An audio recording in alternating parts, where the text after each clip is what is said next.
Today it's going to be a little bit of a mixture lecture. We're going to cover several different topics, but I want to begin by finishing up our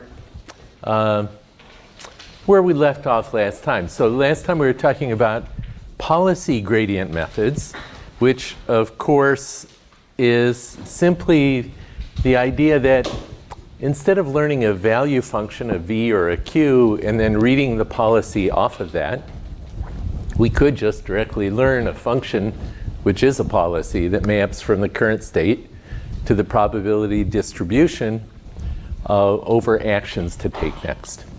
And so we derived last time the policy gradient theorem, which told us the form of gradient. Well, we talked about what the objective would be, and then we derived the gradient of that objective. And then we saw that we could implement some algorithms. Today, and so we talked primarily about the reinforced algorithm, which turns out to have a pretty simple implementation.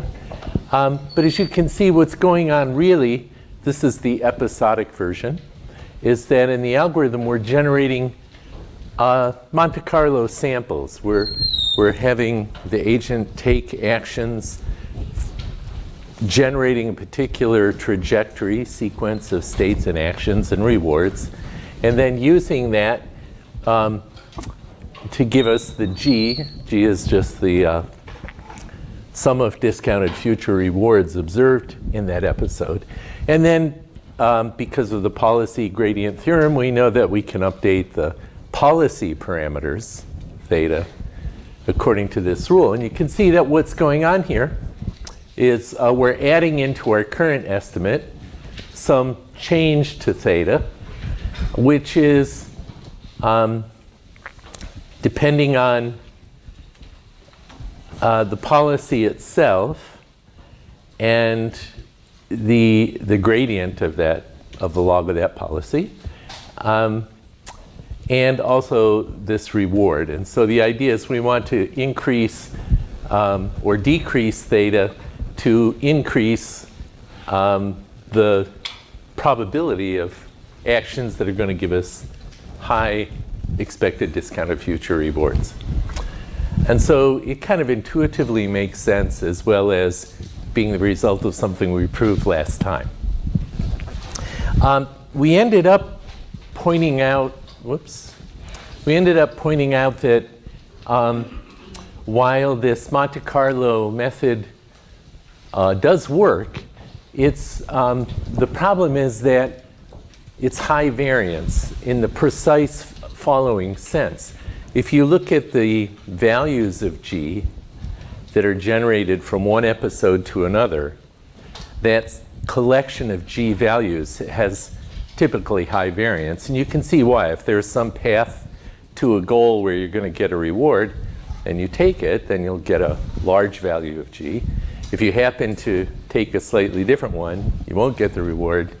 And so it's going to be a relatively high variance thing. And so we talked about adding in a baseline. And the idea in particular, think of the baseline slide. Yes. The idea in particular is we could actually, instead of using G itself as the signal that we're putting in here for our gradient update, we could subtract from G any constant that's not influenced by theta. And in fact, we could put in here any function of the state that's not influenced by theta. If we change the policy, that's not going to change what S is. And so we found that by adding in a baseline, and a good one is our estimate of the value of the state that we started at when we generated this episode, that by adding in that as a baseline, now our training signal the collection of values of G minus our estimated value of the starting state is going to be a much lower variance collection of training data. And generally that leads to better generalization in our function approximator. So that was kind of the logic of that. And in fact, we saw in some experimental results that this does indeed improve the rate of convergence of the reinforced algorithm. So I want to finish, oh, and here is that plot. The green one is when we do include the baseline, the red one is when we don't. And this is showing the reward per episode, which is a very reasonable measure of how well the policy works as a function of the number of training episodes that we're going through. And so I just want to finish up that line of thought by talking about a second idea for also getting a lower variance estimate of the policy. It's called the actor-critic model. And it's a simple idea. Just like when we add the baseline, you know, so when we added the baseline, we were learning then function approximations for two different functions. We're learning one, say, neural net that's representing pi. The input to that neural net is a state, and the output is the probability distribution on actions to take. But we're learning a second function, too, which is v, where the input is a state and the output is a value. And that led to this gradient update,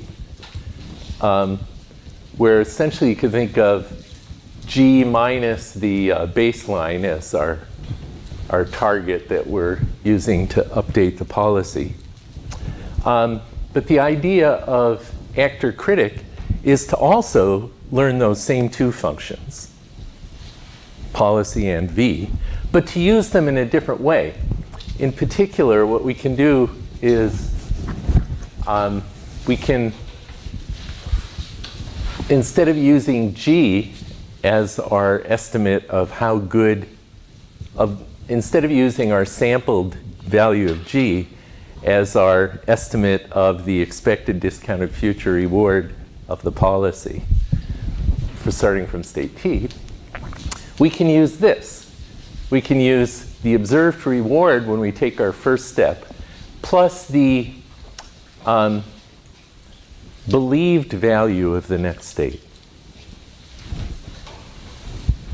And so essentially, by substituting this Monte Carlo sample, instead of using that, substituting this model-based, well, there's a little bit of Monte Carlo here. We're actually sampling what the reward is immediately. But then instead of rolling out the rest of that trajectory and sampling it, we can just use our estimate of the value at the next state. And the key thing to keep in mind is all of these algorithms, the convergence properties, depend on the fact, the fortunate fact, that the expected value of this sampled G, that is, if you collect many, many and you take their mean, that will converge to the actual discounted future reward under the policy for the initial state. And so will this if v is correct. And if we train v to minimize the squared error, then we can show that, in fact, the convergence still happens. So the idea of actor-critic is, to be precise, to learn both a policy function and a value function, but then to use that value function to bootstrap the learning of the policy, and to use the policy to generate the trajectories that give us the samples of rewards. Okay, but the way I think of it is, this is just another reuse of an idea we've been talking about, one of our tools, which is that there are many ways of calculating or estimating or sampling the actual discounted future reward, expected discounted future reward for a state, and they include at one end Monte Carlo sampling of an entire chain, which has the expected value of that sample is the correct value, but it's a high variance sample. Or we can, in the spirit of TD lambda, use any combination of a sequence of initial states in that trajectory, and then instead of using the rest of the trajectory, we can plug in a model-based estimate, either a V or a Q function that we're estimating. And so this is really just another reuse of that same idea. Okay, does that make sense? I think it's pretty direct. Okay, and so that leads to, here's an example of the actor-critic. Again, this is for episodic training. But you see, again, what's happening is we're going to generate episodes. And then each time we take one step to generate one more step in the trajectory for an episode, then we observe the immediate reward and the observed next state. And then here we calculate our delta, which is essentially that part that I had in brackets on the previous slide. And then we use that delta both to update our estimate of V, which depends on the parameters W, and to update our estimate of pi, which depends on the parameter theta. So essentially, each time we take a step, because we're doing this bootstrapping use of the model instead of G values, each time we take a step, we can do an update rather than waiting till the end of the trajectory. You could wait till the end, and you could implement it that way too, but this is obviously more elegant. Okay, so that's what I wanted to say. And to put it all together, here's kind of the summary. You can think of the initial policy gradient, where we sample entire trajectories and get our G samples, had this gradient update. When we decided we wanted to use a baseline, we can make any function of S, because it's not going to be theta will changes our choices of actions, but not the local value of S. And in fact, as we said, often for this baseline, we'll use a value function estimate, which we're learning. And then here's the actor-critic, which again looks like this, except that we're replacing, we're instantiating B as V hat, and we're replacing G by this other estimate of the expected discounted future reward. Okay? And so now that's really the core idea of actor-critic. And given what you know about TD lambda, which gets an estimate of the value of an initial state by blending length 1 prefixes of the trajectory and length 2 and length 3 and length 4 all the way until the absorbing state.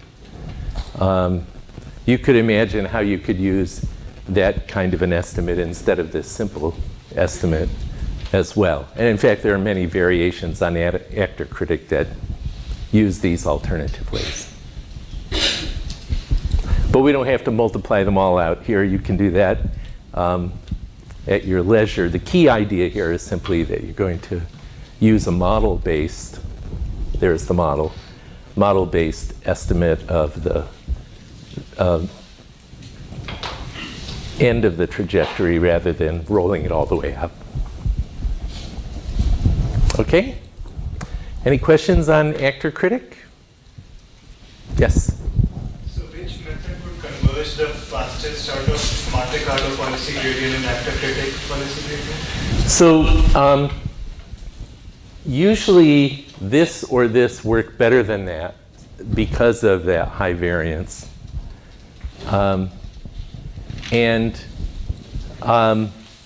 It depends on the details, but actor-critic is a very common method. I don't know, Katerina, do you have more experience than I do comparing the behavior of these two algorithms, the actor-critic versus just adding a baseline to policy gradient? I don't really know. Yes, so there are other algorithmic versions where we're not the true function. I would say they have a higher bias, lower variance. I think when we talk to the natural gradients next week, potentially we will be able to see more about the bias problem. Okay. Okay, then, as I promised at the beginning, this is going to be a mixture lecture, mixture of components. Okay, let's take two more questions. Yes? How do we even bring the TD lambda idea into active critic? There's no way you can keep an eligibility trace of every state. Well, you could. There's too many. Well, in TD lambda, what you're going to do as you roll things out, you're going to keep track for that trajectory of the definition we gave of TD lambda simply said how to weight these different estimates. So if I have a trajectory that's 5 steps long, I'll have 5 different estimates of what the expected discounted future reward is of this initial state. One of them will be the observed discounted future reward all the way to the end. One will be 4 steps instead of 5 steps, the observed plus my discounted V estimate there. One will be 3 plus the V estimate here, and so forth. So it's not that complex. If you, the amount of bookkeeping you have to do is simply linear in the size of the trajectory. So then you set an upper limit on how far you go. You set like an upper limit on how far you can trace back. Right. Well, if you're talking about episodic things, then it's the sort of maximum length of the episode. If it's continuous, there is also a way to implement TD lambda in a more recursive way in a continuous case, so you can still do it. Yes? Is there a simple, can you please give an example for the actor-critic model? And For which model? For this one? yeah, and then compare it with Monte Carlo. Yeah, you could do this on any of the domains we've talked about, even the homework assignments. So the actor is R plus gamma times the discounted. Oh, yeah. Yeah, the reason it's called actor-critic model is that you can think of the policy pi as the actor. It's recommending actions. And then you can think of the estimated V function as the critic. It's critiquing the choice of actions by defining an error in terms of V. And that, you know, really, if V is correct and if the policy is good, then the value of state at time t should be exactly equal to the expected reward plus the value of the next state discounted. So the way it gets that name is people think of the policy as the actor and the value function as the critic. Yes? Last time you said that if you are modeling both like the value function and the policy, then you might get an improvement in robustness. But I'm wondering if there's any other advantages, because it seems like once you start modeling the value function, you're sort of losing a lot of the original advantages that you had from doing policy gradient, right? Because now you're depending on having a decent estimate of V. yeah, and then you need some kind of, especially in this case, you need a way to like do the model and all that. Right, right. So it's not there are cases where it's not a good idea, especially, you know, there are cases where estimating the value function is relatively easy compared to getting the policy. And then there are cases where it's exactly the opposite. So if you think of, for example, driving a car down the road, and you get, let's say, minus 100 if you hit a grandmother, and you get minus 1,000 if you hit a baby, and you get minus 12 if you hit a fire hydrant, and so forth. So I can make a pretty complex value function by defining all kinds of different rewards and penalties for hitting different things and so forth. But the policy itself is pretty straightforward. You're going to servo on the line that's in front of you. And in fact, that optimal policy of servoing on the line in front of you is pretty much the same policy, even if I just said, oh, hitting anything is the same reward, same penalty. And so that's an example of a domain where I can make a very difficult to learn value function. But in fact, it's easier to learn the policy than it is to learn the value function. And then there are other cases like backgammon, where, well, backgammon is actually an actor-critic model, if you think about it. So they're learning both a Q function and a policy, right, in AlphaGo. So But now they have this value estimate to where the search, then you apply the value function and you decide which way to go, right? Right. I don't think they have been explicit after network. oh, I see. Yeah, they're doing look-ahead search for their policy choice. Discard, let's say, or to evaluate the leads and figure out which action to take action. Yeah, yeah.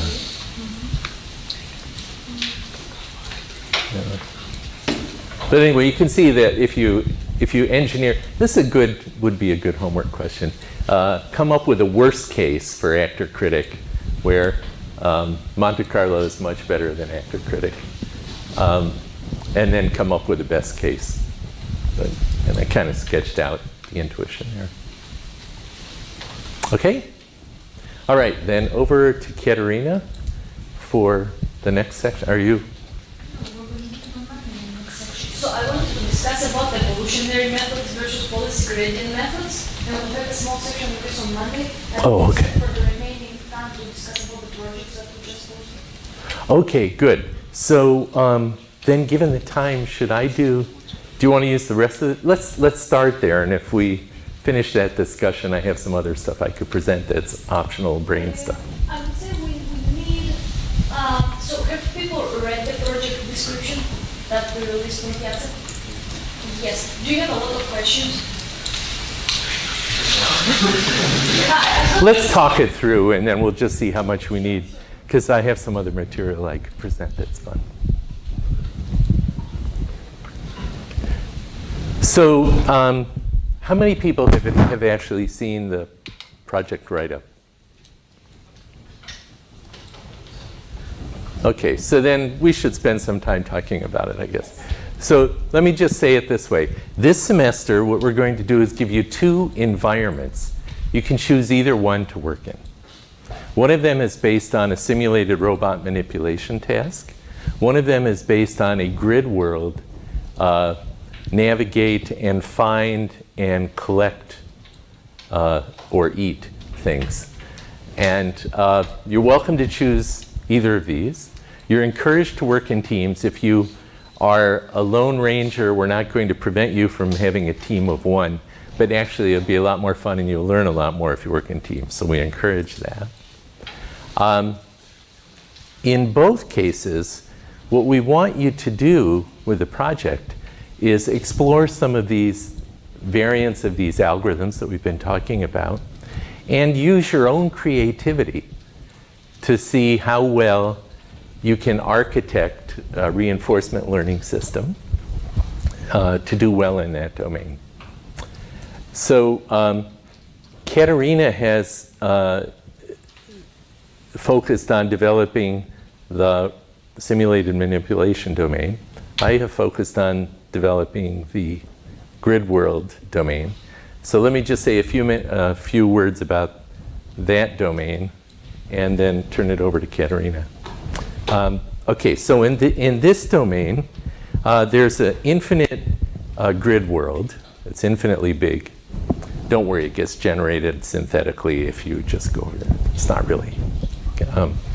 The idea is you're an agent. The moves are simple. The perception is simple. The moves are you can turn 90 degrees one way or the other, and you can go forward.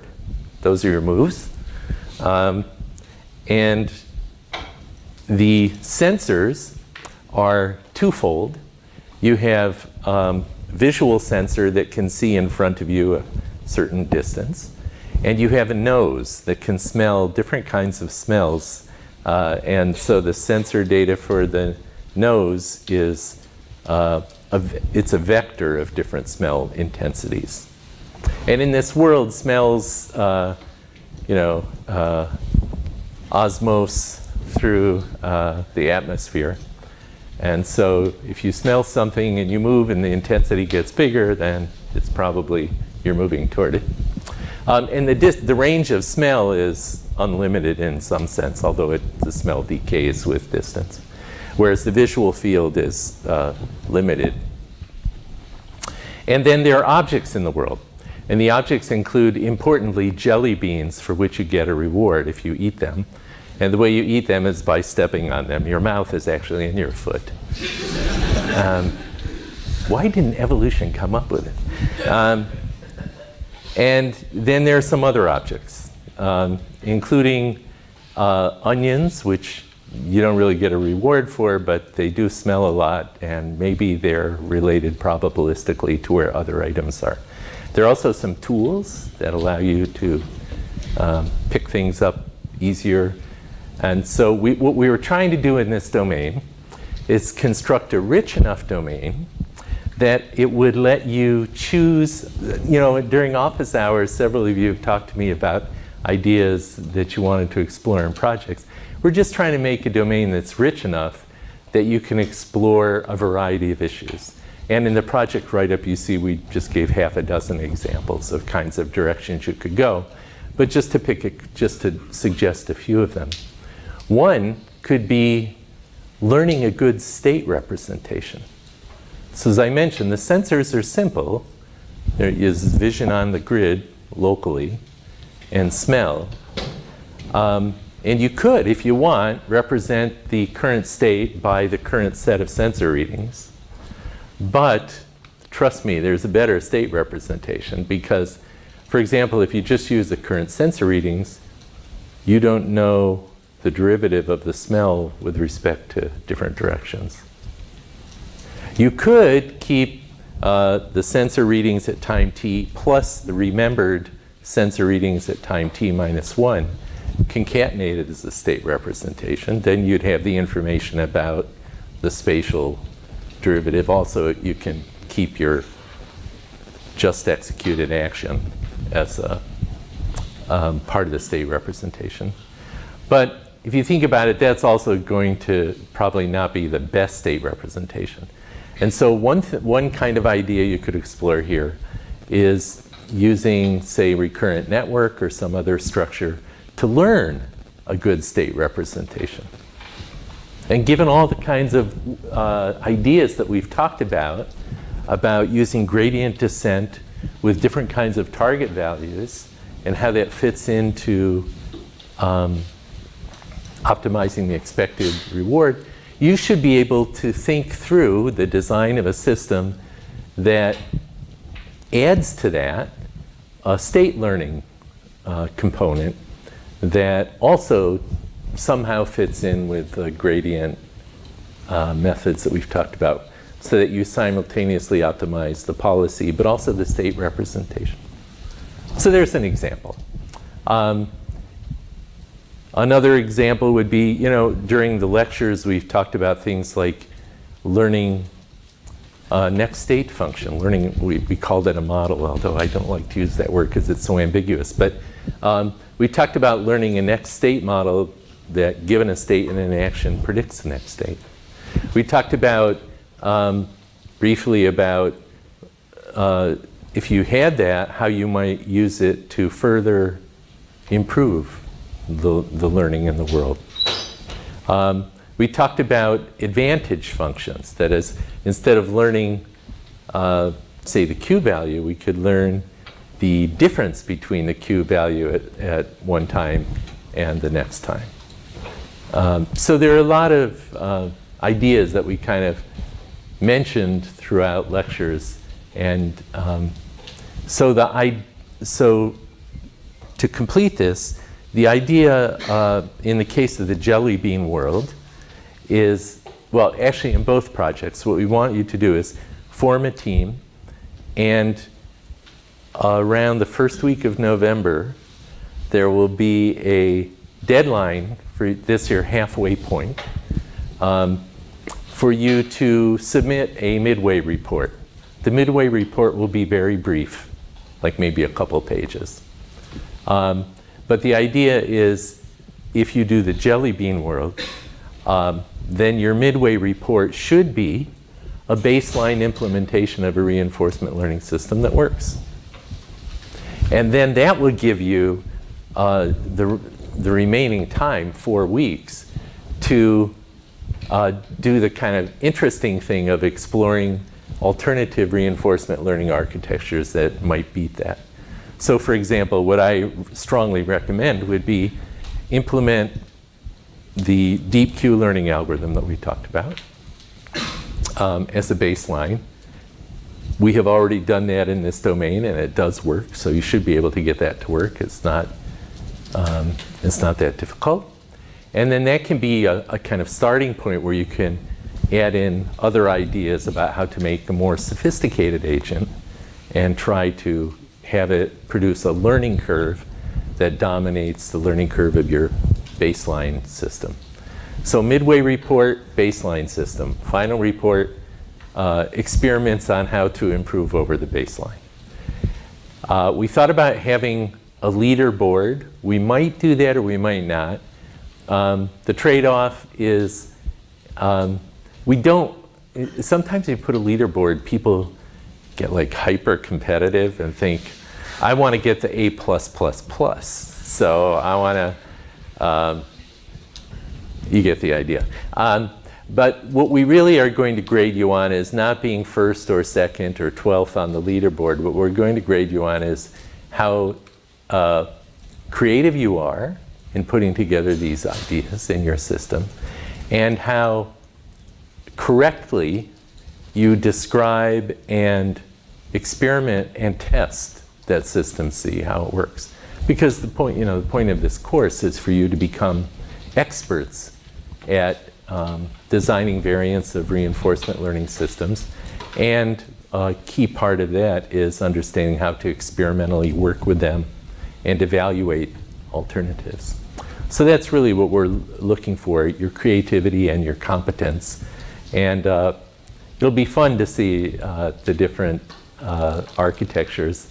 And the idea in the projects, we're also going to have a day at the end of the semester where I guess we'll have a poster session where everybody can present their things or something like, we'll find some mechanisms that everybody can see what everybody else did.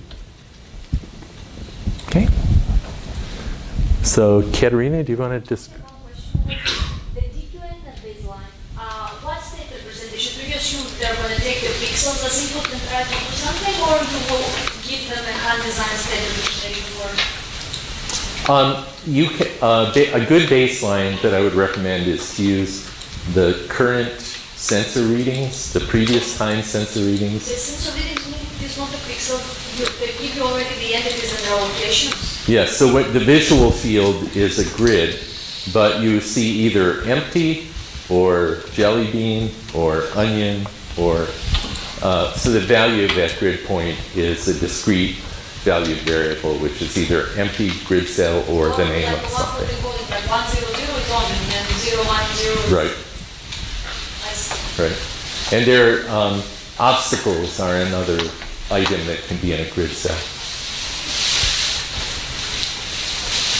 So, but with that simple baseline, it does work. We use this world in a course that I taught in the spring, and people did some interesting things. But now we've robustified and expanded the world, so you should be able to do even more interesting things. But that baseline works. So not pixel input, but rather the state encoding that grid and Well, I think the visual field is pixels, which are grid cell. I mean, right? They're not real valued pixels. They're not really image data. But it's a. Yeah, you're going to see basically what's in that grid cell, if anything. And then the smell is simply a vector, a k-dimensional vector with real values, which are the different smells. Yep. So when you say the baseline implementation has a history, does that mean you use some sort of recurrent networks to? No, I was saying a good baseline that works very well is to use the current state, the previous sensory data, and the name of the action that you just performed. So that's a good and pretty low dimensional state representation. It's not the optimal state representation. I think you can do better. Okay. And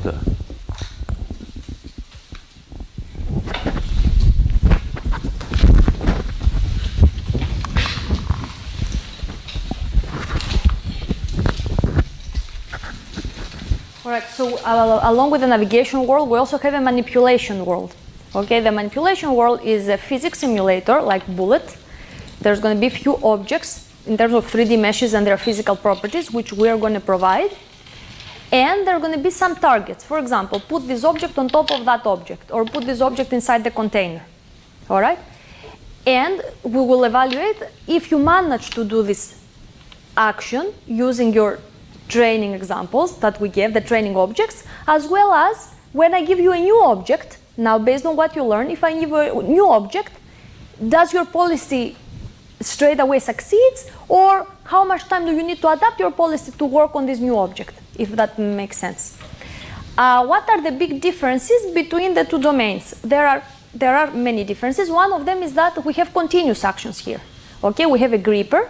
It's going to be a robotic arm in PyBullet, okay, that is trying to manipulate those objects. So we should be able to use continuous actions. And this week, next week, and probably the week after the next are all about continuous actions. So now we're not familiar, we haven't even seen a lot of examples of those new methods, but we will be working exactly on those topics in the next few weeks.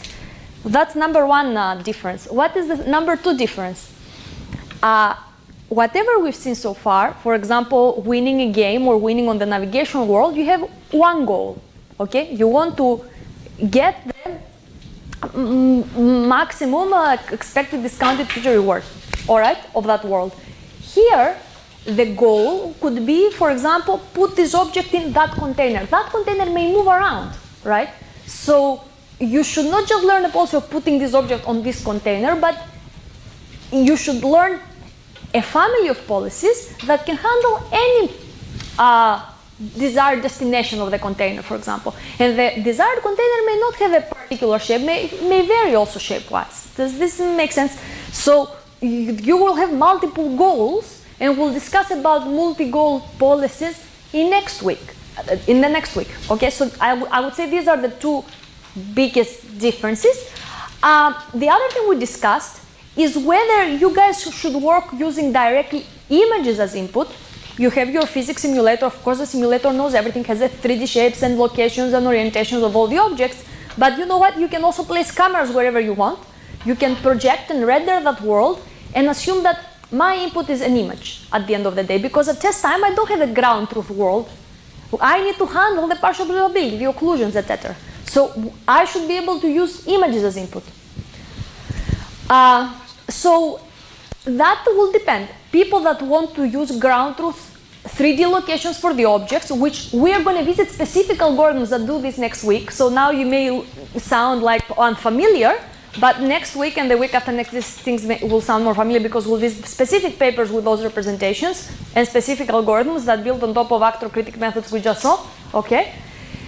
Or for those that have time, can assume also images as input, all right? And try to, carry out the behavior from images alone. Right now, in the report, we are discussing about the suggested baseline being a DQN, which means what? You need to discretize your action space and try to do the job, okay? Now you will notice that even picking up an object is impossible with DQN. In fact, all papers that use, let's say, some type of RL with manipulation domain, there is some cheating that happens regarding grasping. Even state-of-the-art methods assume that a grasp state, a state where the gripper has grasped the object, is in your experience buffer. Somebody has showed you how to grasp. Because just trying to grasp reinforcement learning, you're just going to do like this a lot, and you're never going to manage. So this is a serious concern, right? If we cannot even grasp what are we talking about. There are two ways we can go about this, which all we're going to visit in next weeks. One is imitation learning. Somebody gave you some kinesthetic trajectories of how to grasp objects.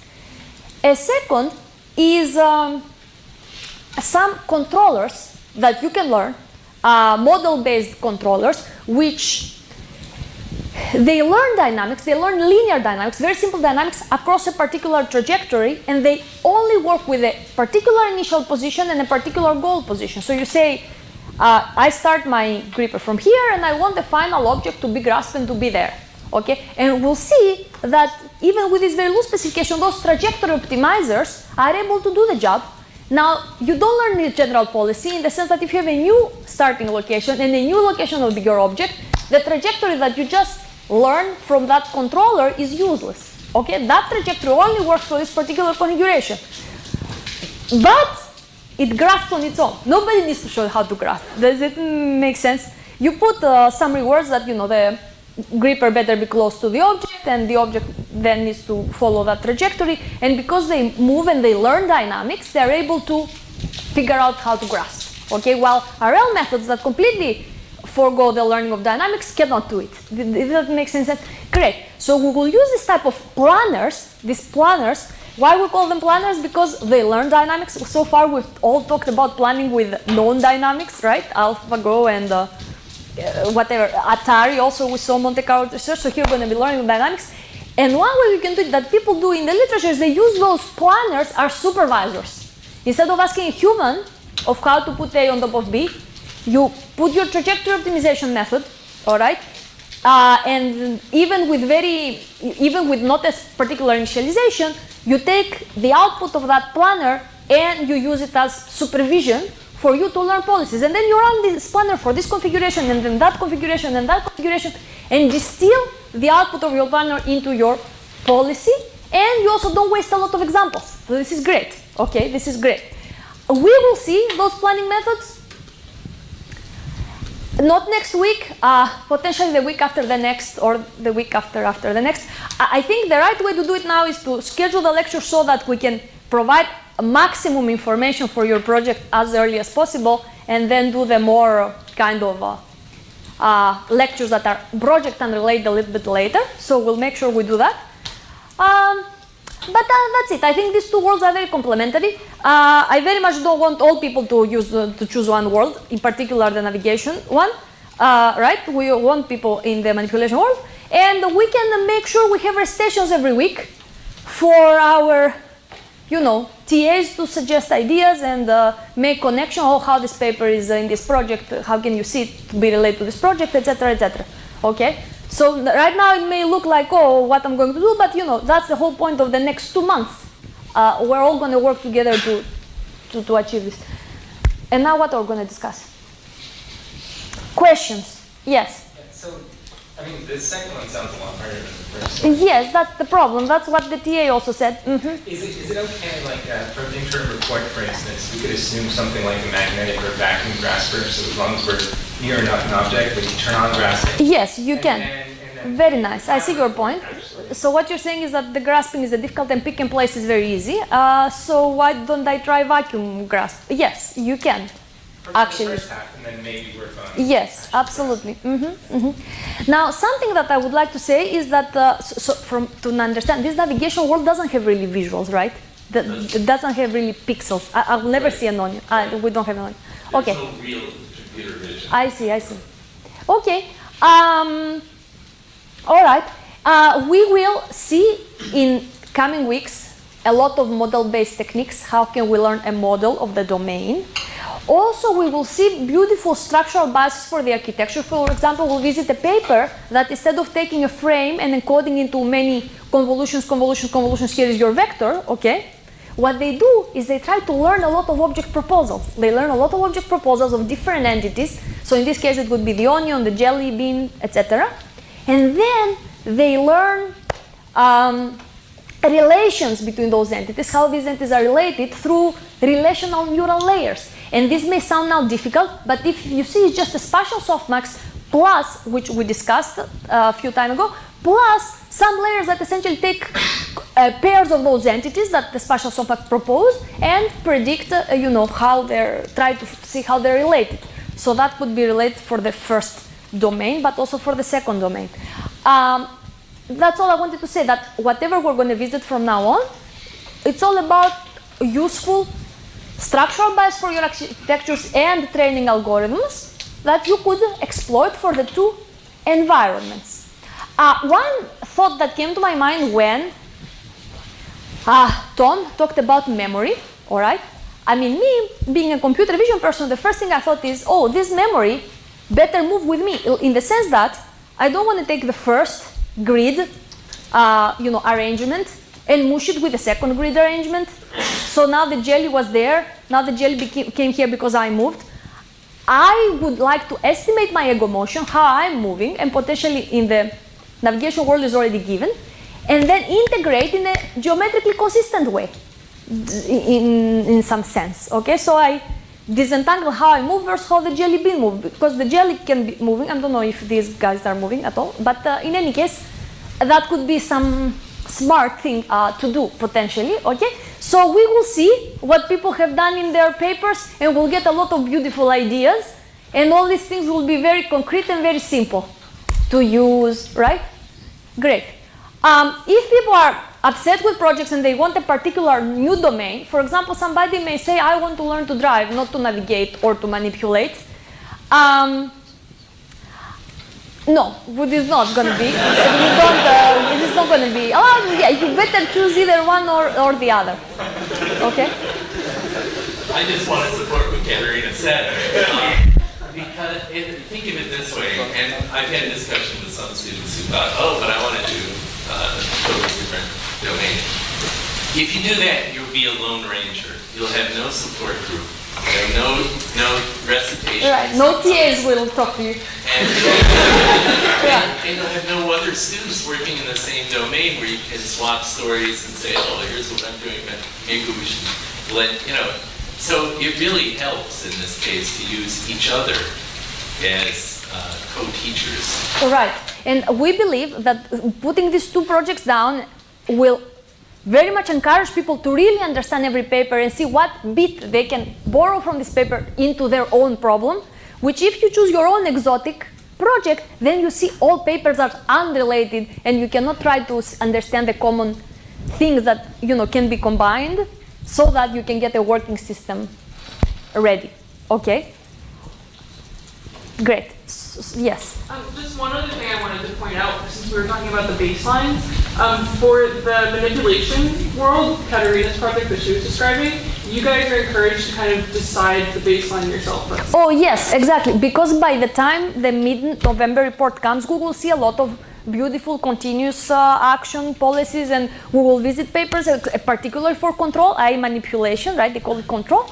And then you can pick it. You don't need to do DQN. DQN will be a pretty bad baseline for this continuous action world. But for Tom's project, you are required to do the DQN baseline. You can't choose your own baseline for that one. You have to start there.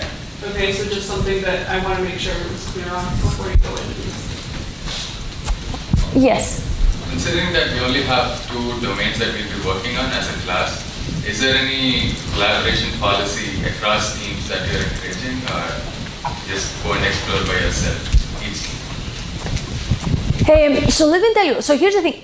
What I have seen is positive results can be shared in the sense that, oh, I think I did well using this method, for example, and using this particular memory architecture and using this particular thing. Negative results are hard to share because you don't know if your colleague had a bug or something. So the fact that something didn't work for somebody doesn't mean something necessarily. I think we allow people to talk to each other, sure.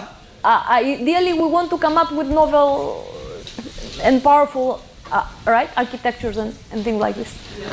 Don't share code, obviously. That should go without saying. We do run cheat checks against code, so you can talk to each other and, like Katerina said, say, oh, this worked, this didn't work, or whatever you're thinking. But protect your own work. You want to make sure you do that. Yeah. And just Yes. to sort of riff on that, think of it as really the whole point of having only 2 domains is so that you'll have people to talk to. So, it's not frowned upon, it's smiled upon if you talk to other people and share ideas. But then I would say, sharing code, I recommend not doing, partly because you'll trip this piece of checking software that Bryn mentioned, but also because if you wanted to steal somebody's idea, steal it, but understand it well enough that you can implement it yourself. And give them credit in the write-up too. I mean, Right, but you will give extra points if you successfully transfer somebody else's credit. can they use code online? For example, let's say I want to use spatial softmax on my architecture, and I know that there is this paper that does spatial softmax and is available online, the code on GitHub. Can I take that layer, for example, already? Yes, you can. Yes, so you can take the layer ready. But Again, just document it. Right, and to debug, you always need to understand what's going on to be able to debug. And the thing is that everything is online right now. People make their code available, right? So the only thing you need to do is to understand the course. If you understand what you need to do and what is the challenge, etc., something is available online for you to download and put it in your architecture, for example. Is the navigation world stochastic? It is not. Can it be made stochastic? It can be made stochastic.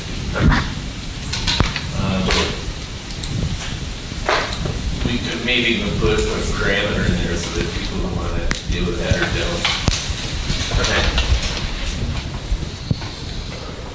don't.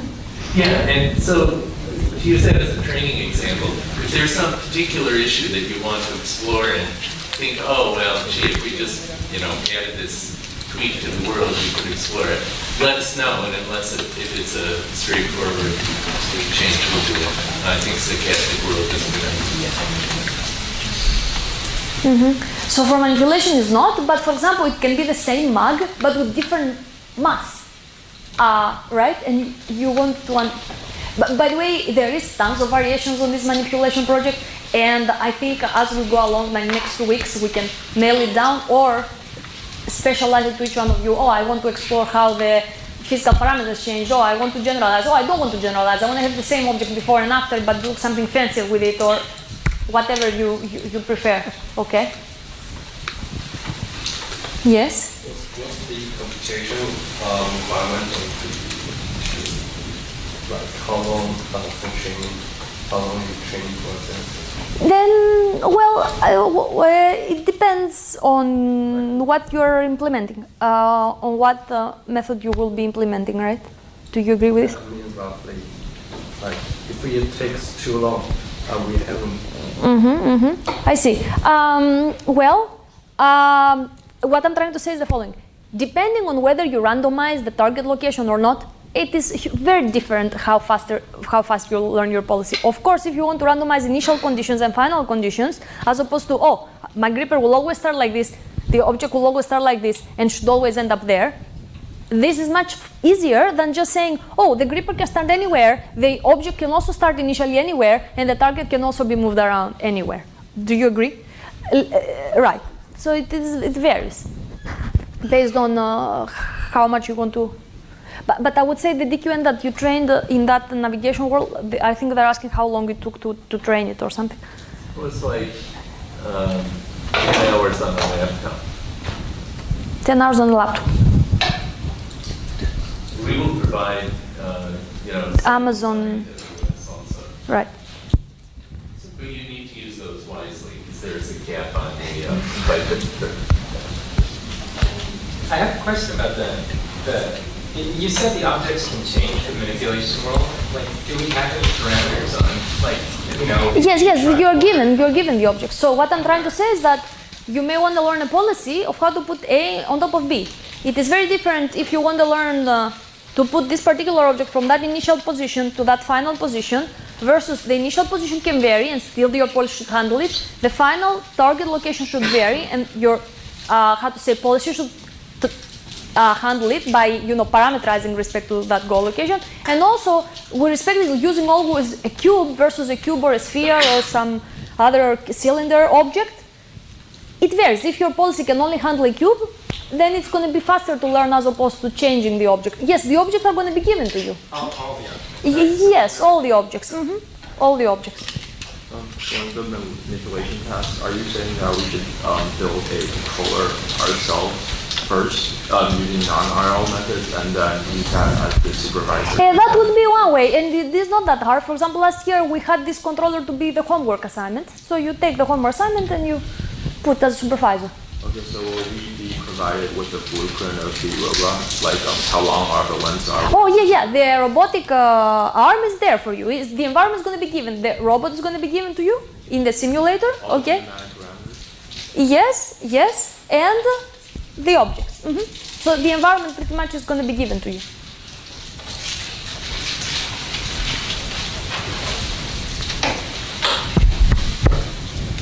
A comment. If you think about what Katerina was saying about different objects, you can see that unlike what we've talked about in class so far, there's really a kind of transfer learning component that you could choose to explore in these projects. And this is very much a research area, a hot research area these days. But think about your program is given a sequence, maybe, of paths of put A on B, but A and B can vary over time. And so when you get a new one, well, maybe you have to, it's so different that you have to just learn it all from scratch. Or maybe there's some things that are shared, like first you want to get the hand close to the thing you're going to pick up, and then maybe you have to learn a slightly different way to pick it up. So there's a lot of shared structure in these tasks because they involve motion and then they involve, in this case, contact. And so if you think about it, you can see that there's a lot of overlap in what your system should know because these tasks are related. But how you actually implement a system that achieves that is a very interesting question. Maybe you don't make it. You could just ignore that problem and maybe you'll get lucky that the internal representations learned by picking up, circles and putting them on squares will be close enough to the representations you need for picking up triangles and putting them on hexagons. Or so you could just kind of ignore the issue and hope that some hidden representation takes care of it. Or you could try to do something explicit in your architecture about that. Let me be very specific about this. Let's see what other people do right now. They may have multiple objects, but they say my state will be the centroid of the object. So the way I represent the object, I forget how it looks, like the shape, etc. And I'm only going to consider where it's its centroid, and I will assume this is observed, okay? Because I'll have an object detector at the end of the day to give it to me, all right? Now, if you and what typically they do, they use one object, the cube, and they say, oh, whoop, I managed to put the cube where I'm supposed to put it. Now, what if I give you 5 objects, and you all represent it using a centroid, right? And some are taller and some are shorter. In the best case, what's going to happen is you're going to learn a policy that is so robust that is trying to put it on top here, and instead of putting it like this, it's going to do like this. Just in case you have the long object, make sure that they all succeed. Do you see what I mean? So I think, at least what I find unsatisfying is in all the papers, the state representation is mentioned as one sentence, the experimental section. While the state representation is the most important because it's what allows you is what's going to, dictate how much you're going to generalize, etc. So now in this project, we try to expose this hidden property, okay, and show that the 3D centroid can be used to represent all objects, but extremely suboptimal policies are going to end up if at all successful policies, okay? So that's, now another thing you can do, of course, is say, okay, oh, here's a full object, maybe I can featureize it, like I can take the voxel around it, and the voxels can fit to some 3D convolutions, and here's a nice vector, and I can capture the shape of the object. Will this be, more useful or not useful, etc. Do you see what I mean? By the way, any honest effort on this is going to be rewarded. So the important thing here is mostly for us to understand really the details and the important details for RL as opposed to, do you see what I mean? This is the most important part. Mm-hmm.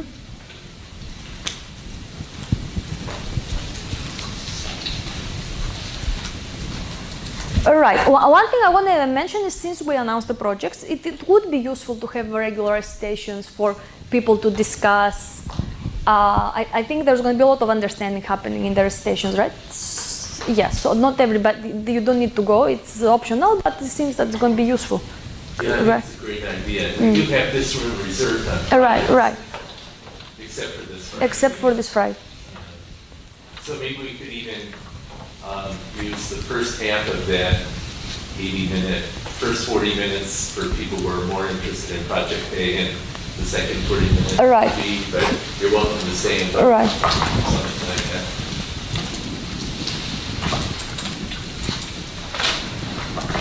And feel free to share ideas on the piazza. Any questions? I think we're done for. So we'll continue with policy gradients next week.